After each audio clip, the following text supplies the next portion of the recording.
Hello दोस्तों, आपका आपके अपने चैनल लर्न विद टीपीआर पर स्वागत है। दुनिया में कुछ जगह ऐसी है जहां लोगों की भीड़ ही भीड़ है और कुछ जगह ऐसी है जहां किलोमीटर तक कोई भी इंसान नहीं दिखता। आखिर ऐसा क्यों होता है?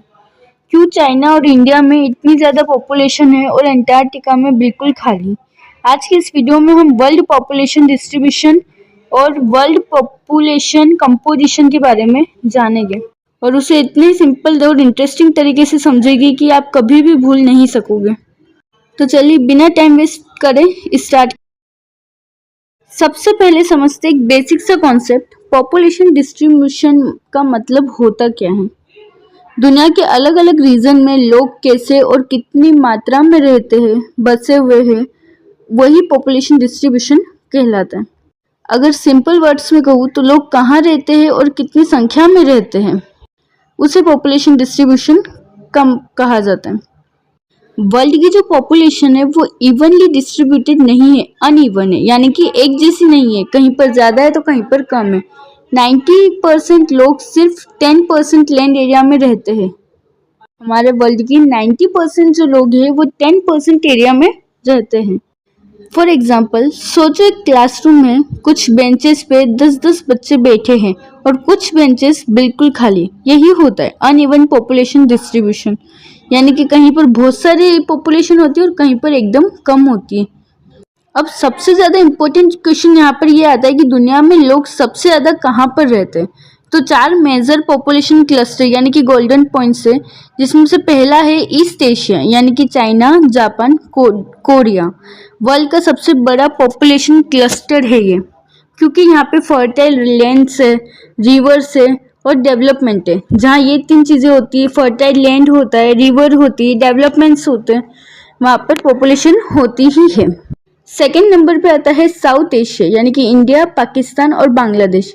एक्सट्रीमली डेंस पॉपुलेशन होती है यहाँ पर। मतलब क्यों होती है ज़्यादा पॉपुलेशन? क्योंकि एग्रीकल्चर यहाँ पर होता है, मानसून्स भी होते हैं और फर्टाइल सोइल है, इसलिए यहाँ पर भी जो पॉपुलेशन है वो बहुत ज़्यादा होती है। थर्ड नंबर पे आते हैं साउथ ईस्ट एशिया यानी कि इंडोनेशिया, वियतनाम और फिलीपींस। क्यों? क्योंकि यहाँ पे कोस्टल एरिया है, यहाँ पे ट्रेड यानी कि बिजनेस हो सकता है और यहाँ पे फर्टाइल लैंड है। यहाँ पर भी फर्टाइल लैंड है तो एग्रीकल्चर के लिए वो बहुत ज़्यादा अच्छा होता है। इस वजह से यहाँ पर भी पॉपुलेशन ज़्यादा होती है। फोर्थ नंबर पर आता है Europe, western and central Europe, क्योंकि यहाँ पे इंडस्ट्रियलाइजेशन और अर्बनाइजेशन है। इंडस्ट्रियलाइजेशन और अर्बनाइजेशन यानी कि एम्प्लॉयमेंट है, अच्छी फैसिलिटीज़ है, जिस वजह से यहाँ पर भी पॉपुलेशन ज़्यादा मानी जाती है।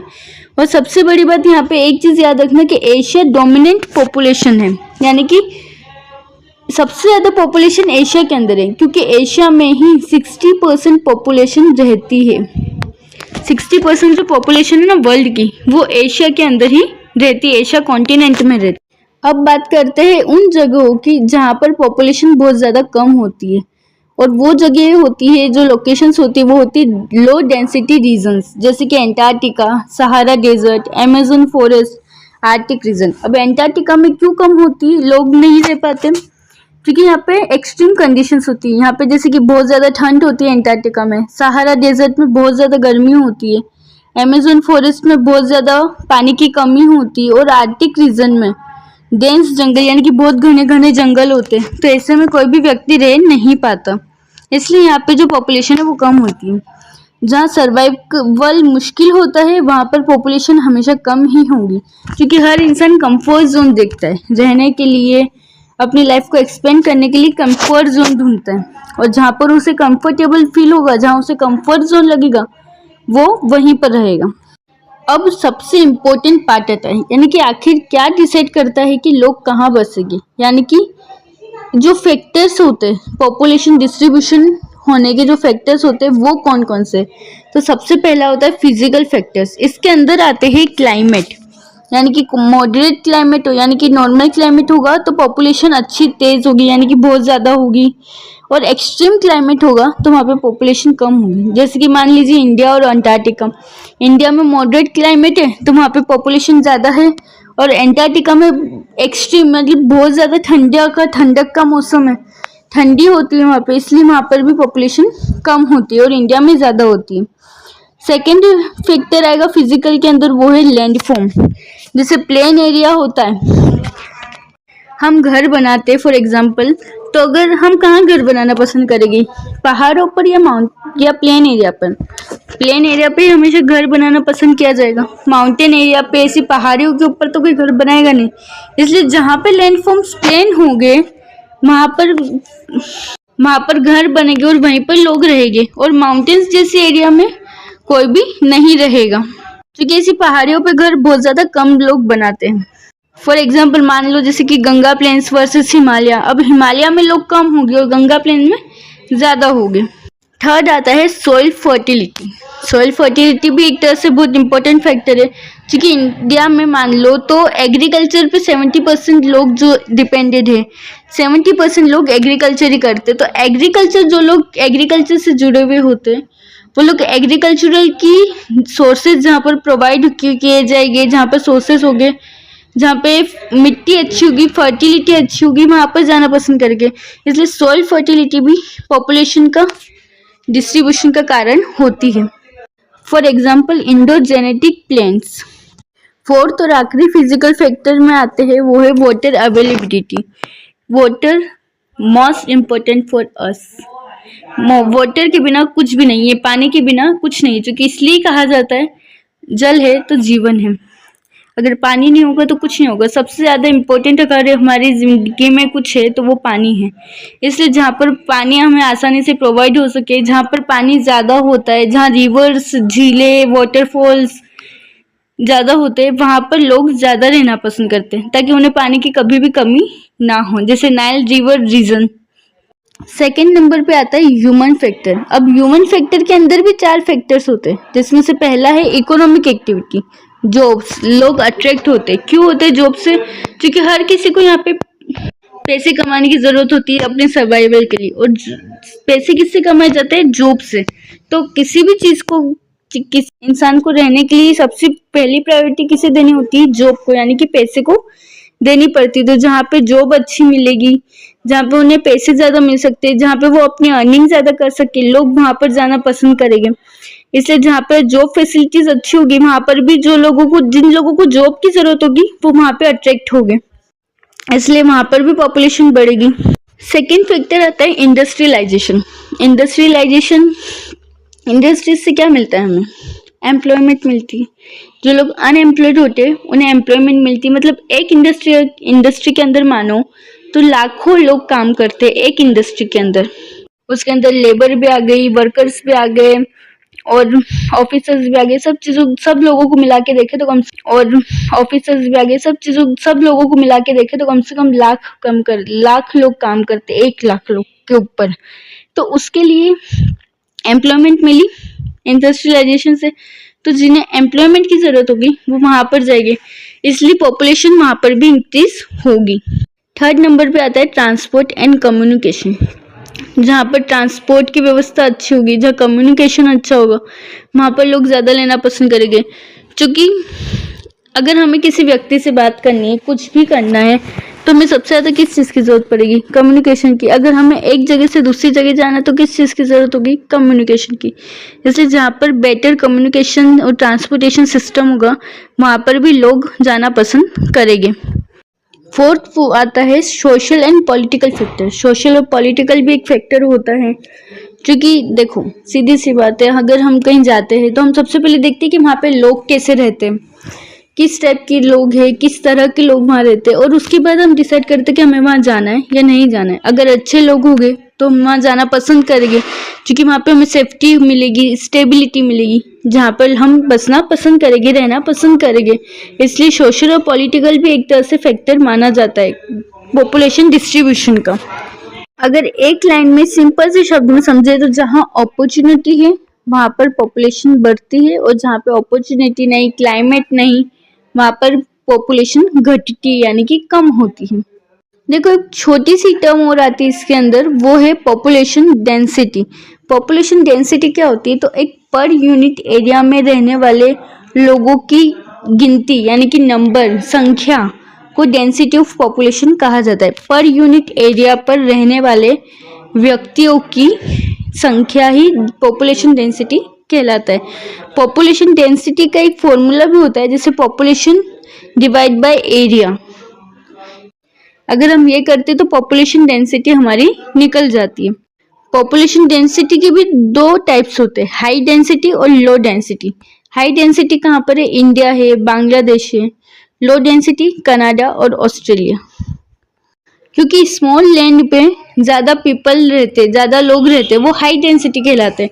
मतलब एक छोटे से पर यूनिट एरिया में छोटी सी जगह पे बहुत सारे लोग रहेंगे, वो क्या कहलाएगी? High density. और जहाँ पे एरिया तो बहुत ज्यादा है लेकिन हर एरिया में रहने वाले जो लोग हैं पर यूनिट एरिया में वो कम हो, तो वो हो जाएगी लो डेंसिटी।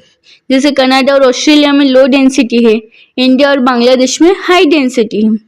अगर एक सिंपल वर्ड में कुछ ही चीजों में समझे तो पॉपुलेशन डिस्ट्रीब्यूशन, लोग कहाँ रहते हैं, और पॉपुलेशन डिस्ट्रीब्यूशन अनइवन होता है, यानी कि कहीं पर ज्यादा तो कहीं पर कम। तो 4 मेजर क्लस्टर होते हैं, जिसमें से 3 जो होते हैं वो एशिया के होते हैं और एक यूरोप का होता है। लो पॉपुलेशन एरिया कौन कौन से होते हैं? डेजर्ट्स है, पोल है, माउंटेन्स है, अंटार्कटिका है, ये सब लो पॉपुलेशन एरिया होते हैं। फैक्टर्स कौन कौन से है? तो climate, land, job, transport. Density बोले तो पर यूनिट एरिया पे रहने वाले लोगों की संख्या डेंसिटी कहलाती है, पॉपुलेशन ऑफ। अब एक और इम्पोर्टेंट कॉन्सेप्ट आता है, ज्योग्राफी या डेमोग्राफी में एक बहुत ज़्यादा इम्पोर्टेंट कॉन्सेप्ट होता है। कौन सा होता है? तो वो होता है पॉपुलेशन कंपोजिशन। अक्सर स्टूडेंट सिर्फ पॉपुलेशन का साइज या ग्रोथ पढ़ते हैं, लेकिन एग्जाम और रियल अंडरस्टैंडिंग के लिए सबसे ज़्यादा इम्पोर्टेंट होता है पॉपुलेशन का स्ट्रक्चर। इसलिए हमें ये भी देखेंगे इस वीडियो के अंदर कि एज कंपोजिशन क्या होता है, जेंडर क्या कंपोजिशन क्या होता है और लिटरेसी क्या होती है। और ये हर कॉन्सेप्ट को थ्योरिकली, प्रैक्टिकली और एनालिटिकली अप्रोच से ब्रेकडाउन करते हुए सीखेंगे। सिंपल शब्दों में कहूँ तो पॉपुलेशन कंपोजिशन का अर्थ होता है किसी पॉपुलेशन की इंटरनल स्ट्रक्चर, यानी उसके मेंबर की कैरेक्टरिस्टिक्स। यानी कि पॉपुलेशन तो है, किन से है? लोगों से। तो लोगों की जो कैरेक्टरिस्टिक्स है, उनके जो चीज़ें हैं, उन चीज़ों में जो होता है वो होता है पॉपुलेशन कंपोजिशन। अगर हम इसके एग्जाम ओरिएंटेड डेफिनेशन देखें तो बनेगा population composition refers to the distribution of population according to age, sex, literacy and other socio economic characteristics. Population compositions के भी स्कोप होते हैं, जिसमें से कुछ इंक्लूड्स है, जैसे कि एज स्ट्रक्चर भी आता है इसके अंदर, सेक्स कंपोजिशन यानी कि कितने मेल है कितने फीमेल है, लिटरेसी यानी कि कितने पढ़े लिखे हैं कितने बिन पढ़े लिखे हैं, ऑक्यूपेशनल स्ट्रक्चर भी देखा जाता है और रूरल अर्बन कंपोजिशन भी देखा जाता है। लेकिन आज हम सिर्फ 3 पे फोकस करेंगे और वो है एज, जेंडर और लिटरेसी। पॉपुलेशन कंपोजिशन किसी भी कंट्री के economic development, social structure, future growth का इंडिकेटर होता है। Population composition reflects the qualitative aspects of population. सबसे पहले बात करेंगे हम एज कंपोजिशन की। तो age composition refers to the distribution of population in different age groups, यानी कि एज के भी ग्रुप्स बनाए जाते हैं, अलग अलग क्लासिफाइड होते हैं ग्रुप्स। पहला ग्रुप बनता है वो होता है यंग पॉपुलेशन, यानी 0 से 14 ईयर्स, जो कि पूरी तरह से डिपेंड होते हैं नेचर के ऊपर, रिक्वायर एजुकेशन और केयर, यानी कि इन्हें एजुकेशन और केयर की ज़रूरत होती है, और फ्यूचर वर्क फोर्स की, यानी कि उन्हें मोटिवेशन की ज़रूरत होती है फ्यूचर में काम करने के लिए। किन की बात की जा रही है यहाँ पे? बच्चों की बात। जो 14 साल से कम उम्र के बच्चे होते हैं, उन बच्चों की बात की जा रही है यहाँ पे, जिन्हें यंग पॉपुलेशन के अंदर गिना जाता है। सेकेंड होती है वर्किंग पॉपुलेशन, जो होती है 15 से 59, यानी कि 59 तक, 15 से 59 तक, जो कि इकोनॉमिकली प्रोडक्टिव भी होते हैं, यानी कि खुद अपने लिए कमाते हैं। सपोर्ट डिपेंडेंट पॉपुलेशन, वो दूसरों के लिए काम करते हैं, अपने ऊपर सारी चीज़ें लेके दूसरों के लिए करते हैं। यहाँ पे जॉब्स, यानी कि यहाँ पे जितने भी लोग 15 से 59 उम्र में होते हैं, या तो वो अगर जेंट्स होते हैं तो वो काम करते हैं, और लेडीज होते हैं तो वो भी कुछ काम करती है, कुछ हाउस वाइफ रहती है, लेकिन फिर भी कहीं ना कहीं कुछ ना कुछ काम करते हैं और किसी और पे डिपेंडेंट ना होकर खुद पे डिपेंडेंट रहते हैं। और बैकबोन ऑफ इकोनॉमी, और इकोनॉमी अर्थव्यवस्था की बैकबोन होते हैं, मतलब खुद कमाते हैं, खुद अर्न करते हैं। थर्ड आते हैं ओल्ड पॉपुलेशन, और वो आते हैं 60 के ऊपर वाले लोग जो पूरी तरह से डिपेंडेंट होते हैं दूसरों पे। यानी कि क्लैरिटी के साथ कहा जाए तो ओल्ड मैन, जो हमारे बड़े बुजुर्ग होते हैं, उनकी बात की जा रही है यहाँ पे कि वो पूरी तरह से हम पे डिपेंड रहते हैं, हमें उनका ख्याल रखना पड़ता है, उन्हें हेल्थ केयर की, पेंशन की जरूरत होती है। सीधी बात करें तो इसमें 3 तरह के ग्रुप्स बांटे जाते हैं। पहला है 0 से 14 तक, जो कि बच्चे होते हैं जो बड़ों पे डिपेंड होते हैं और उन्हें मोटिवेशन की, एजुकेशन की, हेल्थ केयर की जरूरत होती है। सेकेंड ग्रुप बनता है 15 से 59 तक का, जो वर्किंग पॉपुलेशन होती है, जो काम करती है, जो अर्निंग करती है, कम पैसे कमाती है। और उसके बाद थर्ड ग्रुप में आते हैं ओल्ड मैन, यानी कि 60 के प्लस, यानी कि 60 के ऊपर जो लोग होते हैं एज जिनकी, वो आते हैं इसके अंदर, जो कि डिपेंडेंट होते हैं दूसरों पे और उन्हें हेल्थ केयर की, पेंशन की जरूरत होती है। अब आते हैं जेंडर कंपोजिशन पे। तो gender composition refers to the distribution of population by sex, यानी कि फीमेल और मेल का जो कंपोजिशन है उसको यहाँ पे पढ़ा जाता है। नंबर ऑफ फीमेल्स पर 1000 मेल्स, है ना, उससे कहते हैं जेंडर कंपोजिशन। अगर इसका ग्लोबल ट्रेंड देखा जाए, यानी कि वर्ल्ड के हिसाब से देखा जाए, तो जहाँ पे डेवलप्ड कंट्रीज होती है, जो डेवलप्ड कंट्रीज होती है, वहाँ पर फीमेल की पॉपुलेशन ज़्यादा होती है, वहाँ पे बेटर हेल्थ केयर होते हैं और लॉन्गर लाइफ स्पेन होते हैं। और डेवलपिंग कंट्रीज जो होती है, वहाँ पे लोअर फीमेल पॉपुलेशन होती है, जेंडर वाइज भी कम होते हैं और हेल्थ केयर फैसिलिटी भी कम होती है। A balanced sex ratio is an indicator of social equality and development, यानी कि जो सेक्स रेशो होता है हमारा, वो इंडिकेट करता है सोशल इक्वलिटी और डेवलपमेंट को, यानी कि जो सोशली जो एकता होती है वो, और डेवलपमेंट यानी कि विकास। अब आता है सबसे इम्पोर्टेंट भाग, वो है लिटरेसी।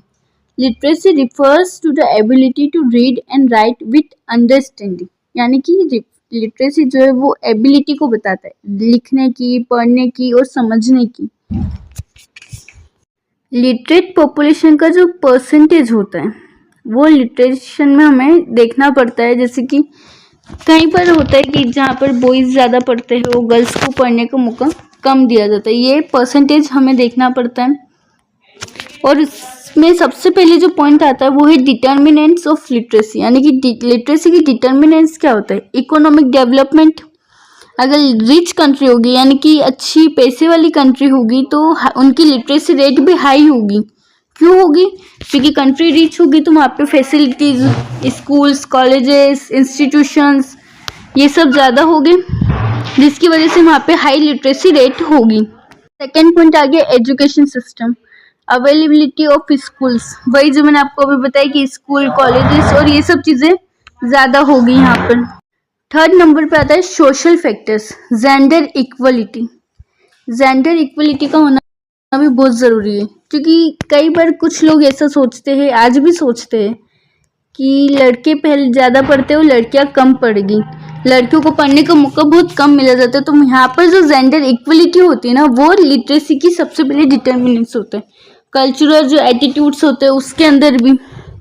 और फोर्थ और लास्ट आता है गवर्नमेंट पॉलिसीज, जो गवर्नमेंट पॉलिसीज बनाती है एजुकेशन के लिए। जैसे देख लो, बेटी बचाओ बेटी पढ़ाओ है, बहुत सी ऐसे प्रोग्राम्स है जो गवर्नमेंट ने ऑर्गेनाइज करे हैं।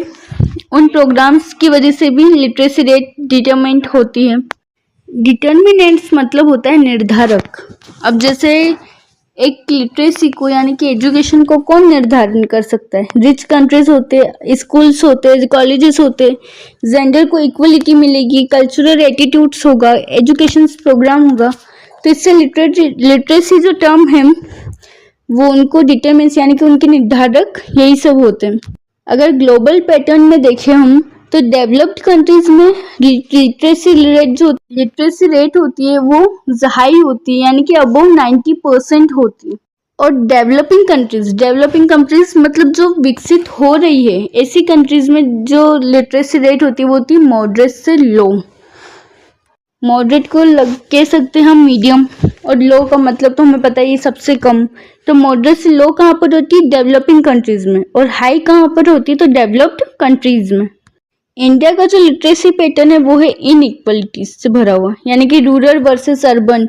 गांव के जो लोग होते हैं वहाँ पर फैसिलिटीज कम होती है, इसलिए वो पढ़ नहीं पाते, अर्बन पढ़ पाते। मेल वर्सेस फीमेल, फीमेल्स को ज़्यादा प्रायोरिटी नहीं दी जाती है, मेल्स को ज़्यादा कहा जाता है। और लिटरेसी की इम्पोर्टेंस क्या क्या होती है? सबसे मेन बात, लिटरेसी की बहुत सारी इम्पोर्टेंस होती है, जिसमें से पहली है इकोनॉमिक ग्रोथ, यानी कि स्किल्ड वर्क फोर्स। अगर हम पढ़ेंगे, लिटरेट रहेंगे, तो हमारा स्किल डेवलपमेंट होगा, हम काम कर पाएंगे। दूसरा होता है सोशल डेवलपमेंट, यानी कि अवेयरनेस और इक्वलिटी। अगर हम पढ़े लिखे होंगे तो हमारे अंदर एक अवेयरनेस होगी, हमें पता होगा कि हमें क्या करना है क्या नहीं, किससे सावधान रहना है किससे नहीं रहना है। और इक्वलिटी, एक बराबरता हमें मिलती है। पॉपुलेशन कंट्रोल होता है, अगर लिटरेसी रेट हो, लिटरेसी की इम्पोर्टेंस से पॉपुलेशन भी कंट्रोल में रहती है, लोअर बर्थ रेट रहती है। हेल्थ इंप्रूवमेंट होता है, बेटर हाइजीन और अवेयरनेस। बेटर हाइजीन और अवेयरनेस यानी कि हमें हेल्थ इंप्रूवमेंट होगा हमारा। अगर हम पढ़े लिखे होंगे तो हमें हेल्थ के बारे में पता होगा, हम हेल्थ को इम्प्रूव कर पाएंगे इस तरह से। अगर एक लाइन में कहो तो लिटरेसी इज अ की indicator of human development and socio economic progress. ये तीनों फैक्टर्स अलग अलग नहीं बल्कि कि डीपली इंटरकनेक्टेड है। लिटरेसी जेंडर इक्वलिटी को दिखाता है, gender equality balanced sex ratio को और बैलेंस्ड पॉपुलेशन स्ट्रॉन्ग इकोनॉमी को। ये तीनों फैक्टर से बहुत ज़्यादा इंपॉर्टेंट है, लेकिन ये जो लिटरेसी वाला मैंने आपको बताया ये सबसे ज़्यादा इंपॉर्टेंट है, क्योंकि यहाँ से क्वेश्चंस ज़्यादा बनते हैं। इंपॉर्टेंस में देख लो, इनइक्वलिटीज़ में देख लो, कहीं पर भी देखोगे तो आपको इसमें क्वेश्चंस ज़्यादा मिलेंगे यहाँ पे, यानी कि यहाँ पे लॉन्ग क्वेश्चंस भी बन जाते हैं। लास्ट में फाइनली एक शॉर्ट में देखें तो पॉपुलेशन कंपोजिशन एक क्वालिटेटिव एस्पेक्ट्स होता है, जो पॉपुलेशन की यानी कि लोगों की कैरेक्टरिस्टिक्स बताता है। एज के अंदर प्रोडक्टिविटी और डिपेंडेंसी पता चलती है कि कहाँ पर कितने लोग कितने एज के होते हैं, कौन वर्किंग होता है, कौन डिपेंडेंट होता है। जेंडर यानी कि सोशल बैलेंस बताता है। लिटरेसी यानी कि डेवलपमेंट बताता है। तो दोस्तों आज हमने देखा वर्ल्ड पॉपुलेशन डिस्ट्रीब्यूशन और वर्ल्ड पॉपुलेशन कंपोजिशन, और उसके 3 फैक्टर्स भी देखे हमने, एज, जेंडर और लिटरेसी। इन टॉपिक्स में से बड़े क्वेश्चंस कुछ बनते हैं नाम के 2 या 3, लेकिन छोटे क्वेश्चंस बहुत ज़्यादा बनते हैं इन कॉम्पिटिटिव एग्जाम।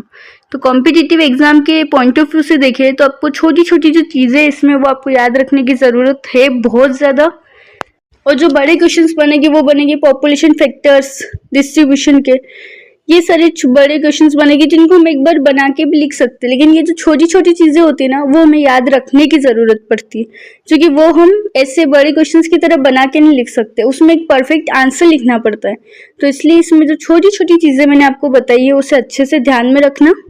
आई होप कि आपको ये वीडियो बहुत अच्छे से समझ में आया होगा। अगर आपको ये वीडियो अच्छा लगा हो तो लाइक करें, और ऐसे ही वीडियोस को आगे देखने के लिए चैनल को सब्सक्राइब करें और बेल आइकन को दबाना ना भूलें, ताकि जब भी ऐसे कोई वीडियोस में डालूं तो सबसे पहले उसकी नोटिफिकेशन आप तक पहुंचे। और कमेंट में कमेंट करके ज़रूर बताना कि आप अगले वीडियो में कौन सा टॉपिक पढ़ना चाहते हैं। तो मिलते हैं अगले वीडियो में। Thank you.